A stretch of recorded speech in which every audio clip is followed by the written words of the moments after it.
Hold still! Ah, stop! You sprayed my son. Daddy, it burned. Why did you touch my...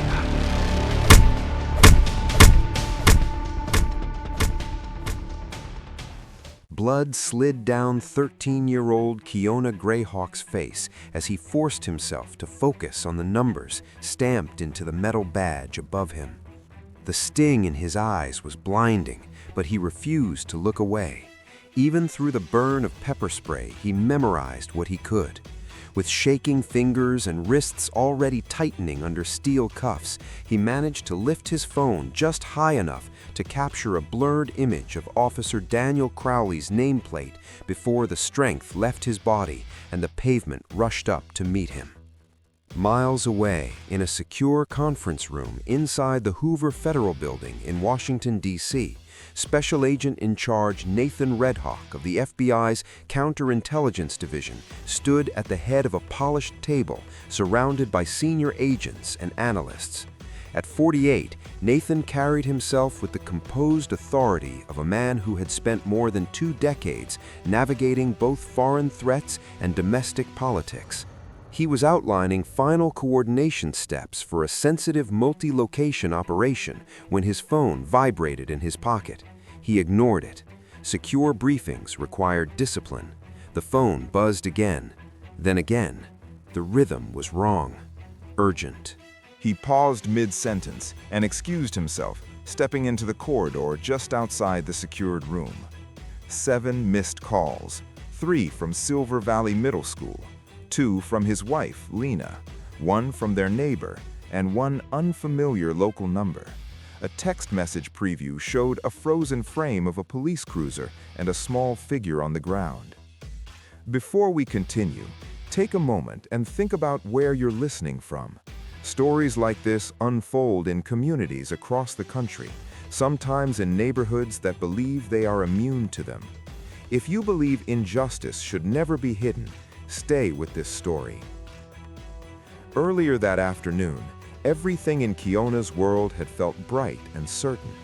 He had just presented his budgeting app at the school's technology lab, explaining how it helped kids understand savings and financial responsibility through simple interactive challenges.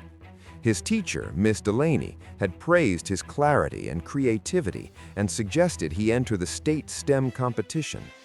Walking home through Cedar Ridge Park in their affluent Maryland suburb, he carried that praise like a medal inside his chest. The neighborhood had manicured lawns, stone entryways, and luxury cars resting in wide driveways.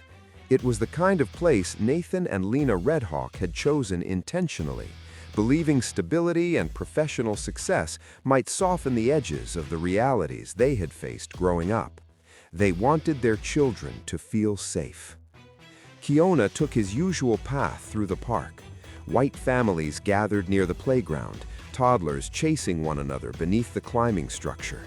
He offered a polite nod to a group of mothers on a nearby bench.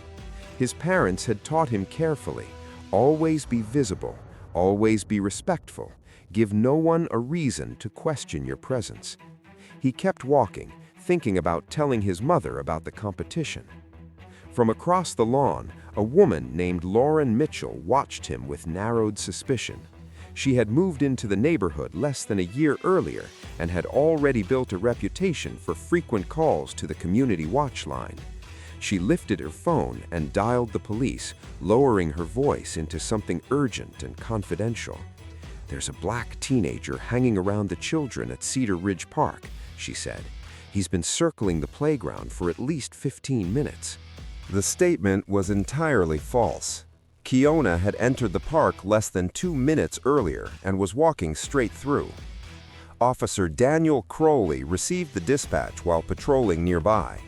39 years old, 12 years on the Silver Ridge Police Department. Officially, his record was spotless. Unofficially, there were patterns that never quite reached disciplinary thresholds. Several complaints alleging excessive force had quietly disappeared due to insufficient evidence. Crowley spotted Kiona immediately, the only black child visible in the park.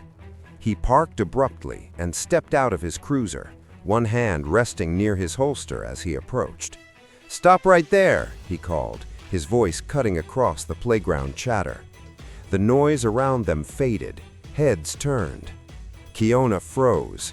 His stomach dropped in the way his father had warned him about during the conversation no black parent ever wants to have, but knows is necessary. Move slowly. Keep your hands visible. Say, "Yes, sir." Do not argue. Do not reach without announcing it. "Yes, officer," Kiona replied, keeping his hands at his sides. "What are you doing here?" Crowley demanded. "ID." "I'm walking home from school," Kiona answered carefully. "I live on Willow Bend Drive. I'm 13. I don't have an ID." "We got a report about someone matching your description acting suspicious around children. Empty your backpack." Parents had begun to gather. Some raised their phones. A few of Kiona's classmates stood near the basketball court, staring. "I wasn't doing anything wrong," Kiona said. His voice remained steady, though his heart was racing. "I was just coming from tech club." "Don't argue with me," snapped Crowley. "What's in the bag?" "Just my laptop and books," Kiona swallowed. "I can call my dad if you want. He works for the FBI." The officer's expression shifted instantly. "He's reaching!" Crowley shouted. Kiona had barely touched his pocket when the pepper spray hit him full in the face from less than 2 feet away. The pain was immediate and violent. His world dissolved into fire. He screamed and dropped to his knees, hands instinctively flying toward his burning eyes. The chemical spread across his skin and into his lungs. "On the ground!" Crowley barked, though the boy was already collapsing. Crowley grabbed Kiona's arm, wrenching it behind his back and forcing him face down onto the concrete. The handcuffs were sized for adults. They dug into his small wrists as the officer tightened them further. He's just a kid, someone shouted from the crowd. He made a threatening movement, Crowley responded loudly. I had to neutralize the threat. Through tears and chemical burn, Kiona remembered the most important lesson his father had given him. If you're ever detained, memorize everything. Names, badge numbers, details. Through blurred vision, he focused on the nameplate, Crowley, 5294. He repeated it silently, Crowley, 5294. As he was pulled to his feet, he managed somehow to slide his phone partially from his pocket. With handcuffed wrists and barely functioning sight, he angled it upward and captured an image of the badge. The phone slipped from his fingers as Crowley shoved him into the back of the cruiser. "Please," Kiona rasped through a burning throat, "call my dad, Nathan Redhawk. He's with the FBI." Crowley laughed and slammed the door. "Sure he is." Back in Washington, Nathan Redhawk's heart pounded as he dialed Lena. She answered immediately. "Something's happened to Kiona," she said before he could speak. "The school said he never checked in after club, and there's a video from the park." "I'm on my way," Nathan said, already moving. His mind raced through protocols, authority, and the fragile line between professional discipline and paternal fear. "Have you called the police department?"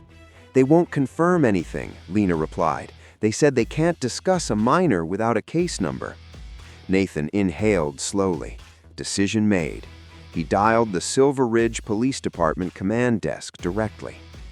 "This is Special Agent in Charge Nathan Redhawk, FBI Counterintelligence Division," he said evenly. "I need to speak with your commanding officer regarding an incident at Cedar Ridge Park." A pause. "There was an incident involving a juvenile," Holloway said carefully. Officer Crowley responded to a suspicious activity call.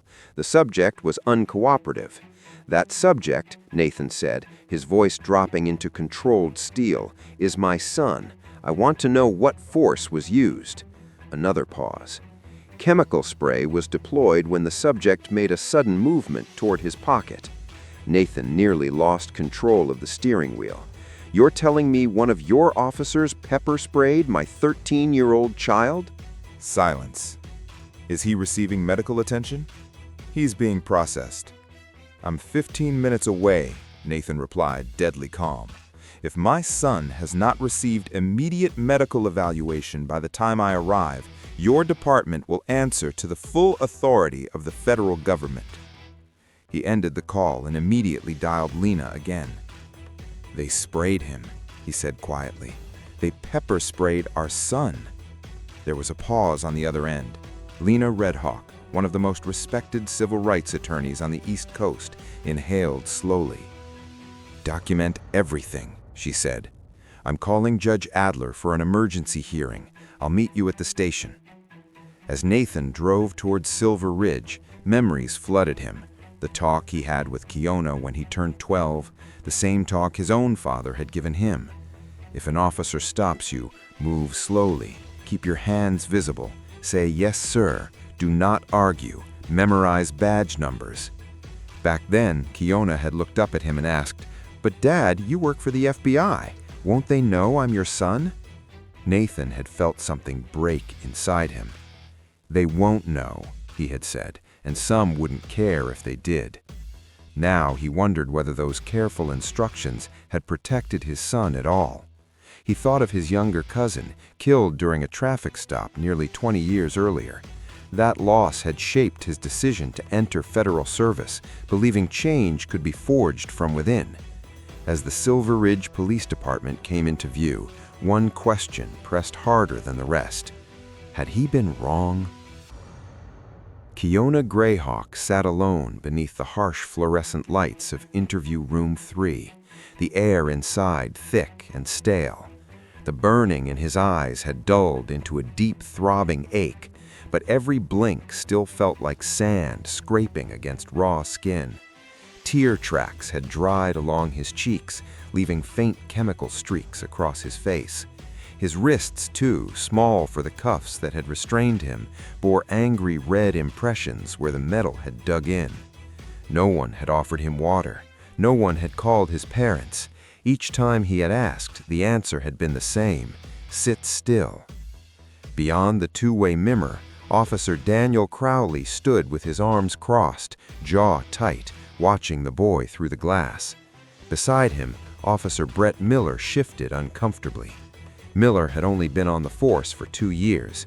He kept glancing between the monitor and Crowley, his unease visible. He reached for his pocket. You hesitate, you get hurt. That's how it works. He looks pretty young, and the call just said suspicious behavior, nothing about a weapon. Crowley's eyes snapped toward him. You questioning my judgment? Before Miller could answer, the observation room door opened and Captain Andrew Holloway entered, his face flushed with something between anger and alarm. "What happened at that park?" Holloway demanded. "I just got off the phone with a federal agent claiming we pepper sprayed his son." Crowley's expression faltered for the briefest moment. "Captain, I responded to a suspicious person call. Subject made a sudden movement toward his waistband. I followed protocol." "Did you confirm his age?" Holloway asked sharply. "He said he was 13, didn't have ID." "And that didn't give you pause?" Crowley stiffened. "He looked older, and he claimed his dad was FBI. People say all kinds of things." Holloway ran a hand across his forehead. "That dad is Special Agent in Charge Nathan Redhawk, Counterintelligence Division, and he's on his way here." The color drained from Crowley's face. Inside the interview room, Kiona lifted his head at the sound of footsteps in the hallway. His eyes burned as he tried to focus on the door. Nathan Redhawk entered the station moments later, posture controlled, expression unreadable. He presented his credentials at the front desk without raising his voice. The desk sergeant swallowed and picked up the phone immediately.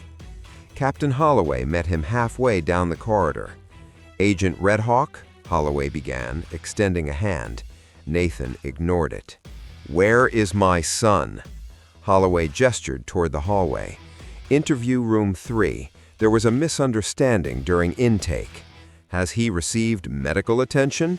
We were about to. It has been over an hour. Chemical spray can cause permanent damage, especially in children." Through the narrow window, Nathan saw Kiona's swollen eyes and chemical-streaked face. The controlled mask he had worn since leaving headquarters nearly fractured. "Open that door," he said quietly. When Kiona saw his father, relief and exhaustion collided across his face. "Dad," he managed, voice hoarse. Nathan stepped inside and placed a steady hand on his son's shoulder. "We're leaving," he said softly, "right now." Officer Crowley appeared in the doorway. "Sir," Crowley began, attempting formality, "I was responding to a call about suspicious activity. The subject made a threatening movement. You saw a child reaching for his phone, and you chose to deploy chemical force.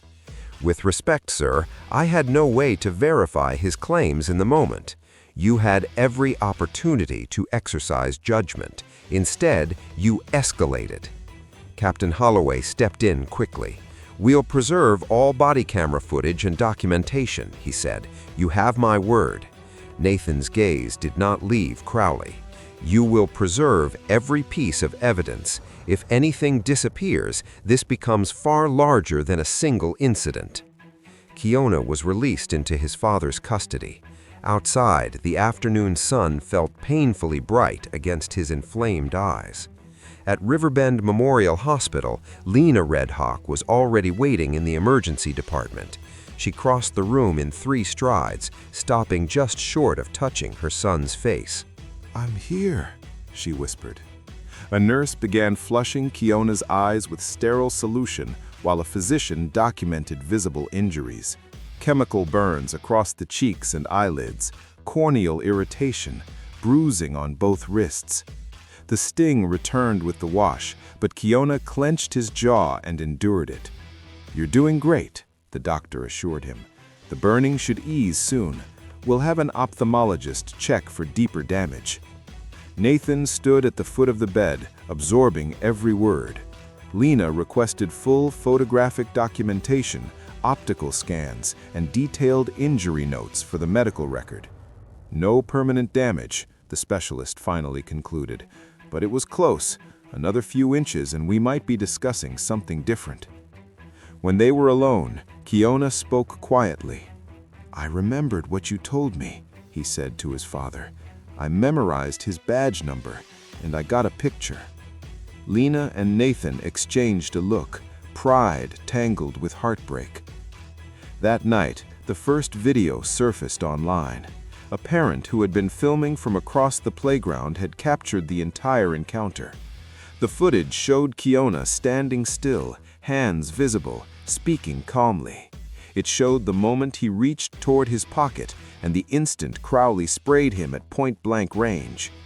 By morning, the clip had been viewed millions of times.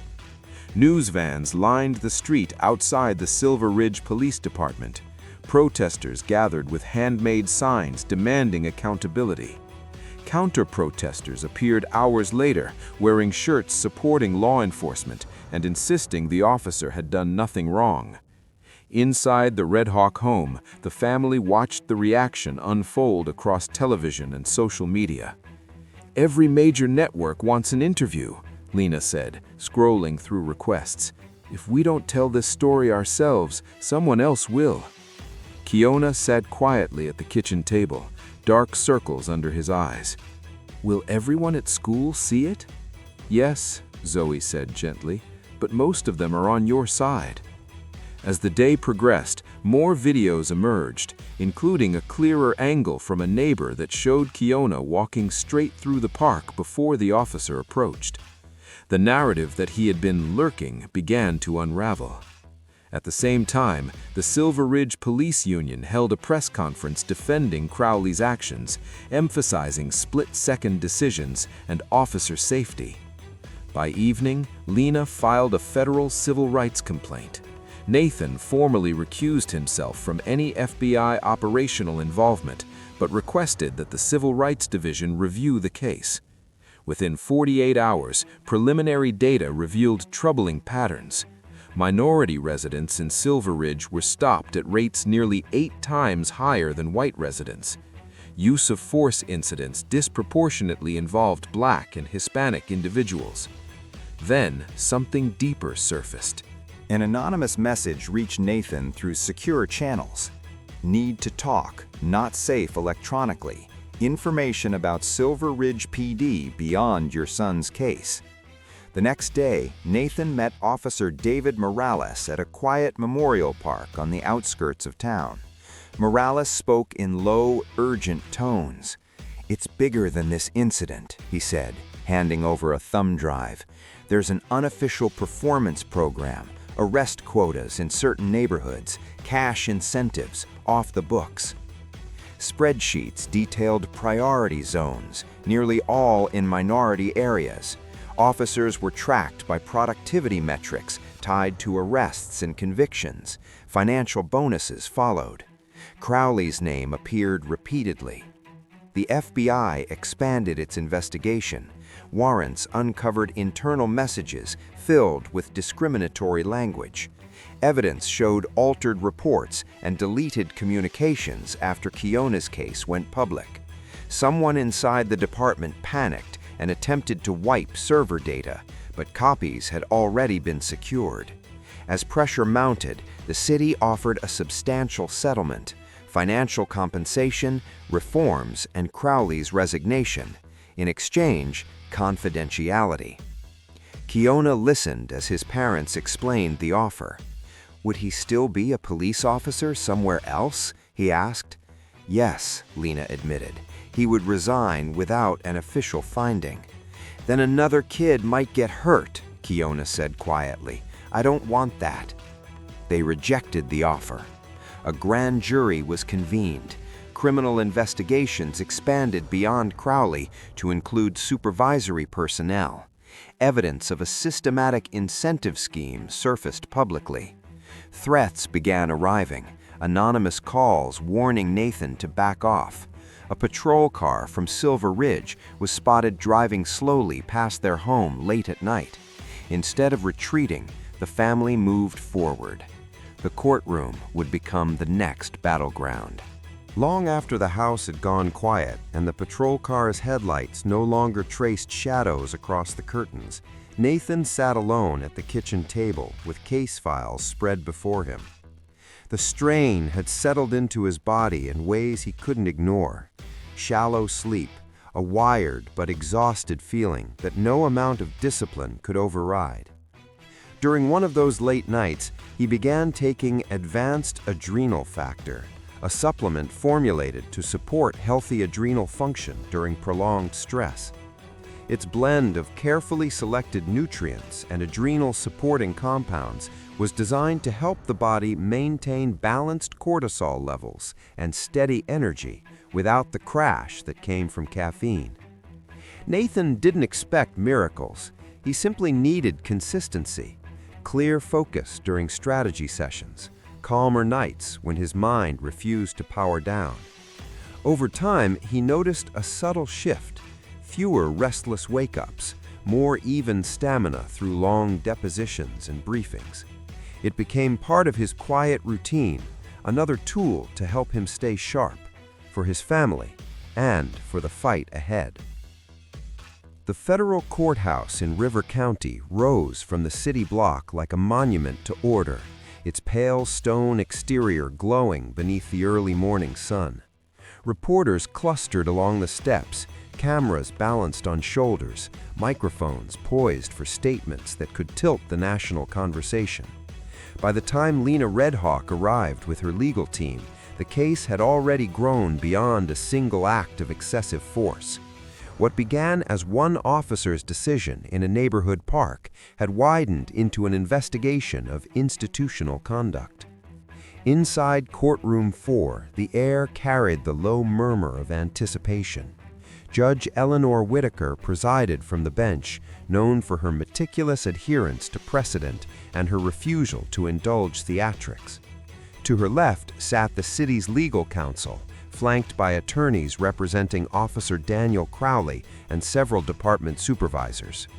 Crowley's expression was guarded, jaw set, posture rigid. He avoided looking toward the gallery where Kiona sat beside his parents. Judge Whitaker opened the proceedings with calm authority. This matter has drawn significant public attention, she said evenly. "That attention does not alter the standards of this court. We will proceed on evidence and law alone." Lena rose first.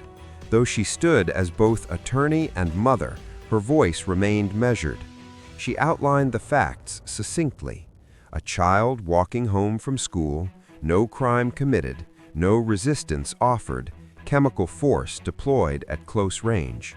She introduced the emerging evidence of disproportionate stops and the newly uncovered financial incentive program that rewarded arrests in designated neighborhoods. Crowley's attorney countered swiftly, invoking qualified immunity and the doctrine of officer discretion under perceived threat. Officer Crowley responded to a citizen complaint, he argued.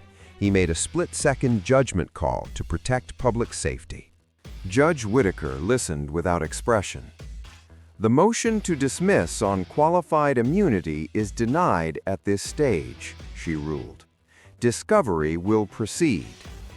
The decision marked only a beginning. Over the following weeks, depositions exposed layers of departmental practice that contradicted public assurances. Internal performance reviews referenced productivity benchmarks tied to enforcement in what were labeled high-priority zones. Maps displayed during discovery revealed a stark pattern. Nearly all priority zones overlapped with predominantly minority neighborhoods. During Officer Crowley's deposition, Lena's questioning remained precise. "In the 12 months prior to the incident involving my son," she asked, "how many financial bonuses did you receive related to arrest volume?" Crowley hesitated. "I don't recall exact figures." She placed a document before him. 8 bonuses totaling $17,000, all tied to arrests within designated enforcement zones. Does that refresh your memory? His attorney objected, but the numbers stood in the record. Captain Andrew Holloway's deposition proved even more revealing. Under oath, he acknowledged that the department evaluated officers partly on arrest statistics, and that no specialized training existed for interacting with minors during stops. "When you reviewed the body camera footage," Lena asked, "did you observe any behavior from my son that justified the use of pepper spray?" Holloway shifted in his seat. "I did not observe a direct threat in the footage." The admission reverberated beyond the courtroom walls. As discovery continued, the FBI's parallel criminal investigation intensified.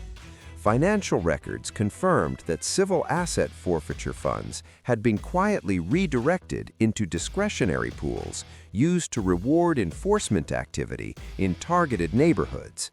Messages retrieved from department servers revealed officers discussing meeting quota before quarterly evaluations. One exchange referenced Crowley directly. 2 more quality arrests and you're locked for Q2. Meanwhile, public opinion fractured sharply. National news panels debated the boundaries of policing and race. Social media amplified both outrage and denial. Supporters of Crowley argued he had been unfairly vilified. Critics pointed to the growing evidence of systemic bias. One afternoon, an unexpected development altered the trajectory of the case. Officer David Morales, who had initially met with Nathan in private, formally agreed to testify under whistleblower protections. In court, his voice carried a mix of resolve and apprehension. "There was an unofficial understanding," Morales said. "Arrests in certain zones were viewed more favorably. Officers who produced numbers were rewarded. It wasn't written policy, but it was understood." "Were those zones demographically distinct?" Lena asked. "Yes," Morales replied. "They were overwhelmingly minority communities." He described internal pressure to maintain productivity metrics and subtle discouragement of de-escalation in those areas. His testimony opened the door for 2 additional officers to step forward, corroborating the existence of the incentive structure.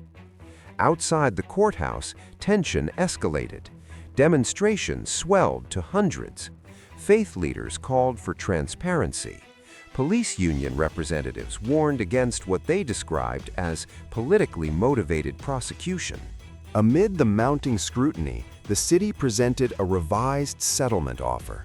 It included a multi-million-dollar payment, mandatory oversight, leadership changes, and termination of Officer Crowley. The condition? A confidentiality clause that would restrict disclosure of specific internal findings. That evening, the Red Hawk family gathered in their living room, the weight of the decision heavy in the quiet space. "It's more than we initially demanded," Lena said softly. "Structural reforms, oversight, financial security for Kiona's future." Kiona listened carefully.